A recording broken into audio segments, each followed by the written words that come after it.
I think Ezra Klein's key contribution as a pundit, whether he's aware of this or not, is to present an intelligent sounding version of Horseshoe Theory, in which extremes of right and left are seen as intentionally and morally the same. And that keeps any real conversation of power, class, and capitalism in the shadows. And that's why the Democratic donors love him. There are a ton of examples, but I'm going to spotlight his delusional intro to his January 9th interview with Masha Gessen. It's called Venezuela, Renee Good, and Trump's Assault on Hope, which on the whole is an okay standard liberal resistance hour.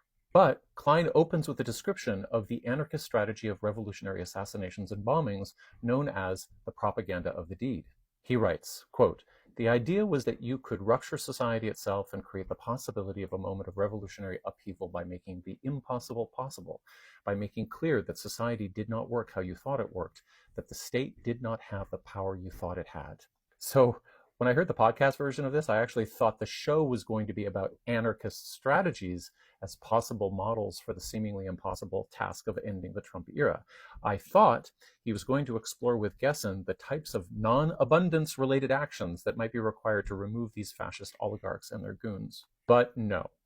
True to form, Klein was just warming up to stick his head up his own ass, or to paraphrase some wacky correlation he pulled from ChatGPT. Quote, "The Trump administration often operates through propaganda of the deed. They're not an anarchist collective, they're a state, a regime, but they operate not so often through the dull work of rules, laws, legislation, and deliberation, but rather through spectacle." So did you hear that? Trump is no anarchist, but seeing how crazy he is, how can you tell the difference? So Klein seems to be the type of guy who, for the sake of a pseudo-intellectual riff, is willing and able to get every part of an important political history wrong. In what follows, he'll be discussing with Gessen Trump using the most powerful military in the world to bomb Caracas, plus using his growing Gestapo to shoot women in the face. And he's comparing the overwhelming state violence of Trump to the starving members of a working class generation who believed all states are corrupt, and they were desperate enough to think that killing aristocrats with handmade guns or firebombing villas might make the capitalists afraid.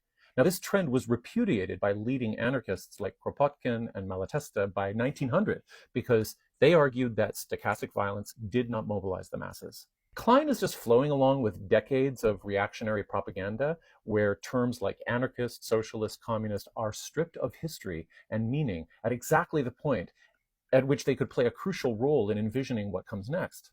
Instead of being curious about anarchist activism as being one viable opposition to fascism and how it emerges, he collapses both together in the great failure of imagination that keeps the empire ruling.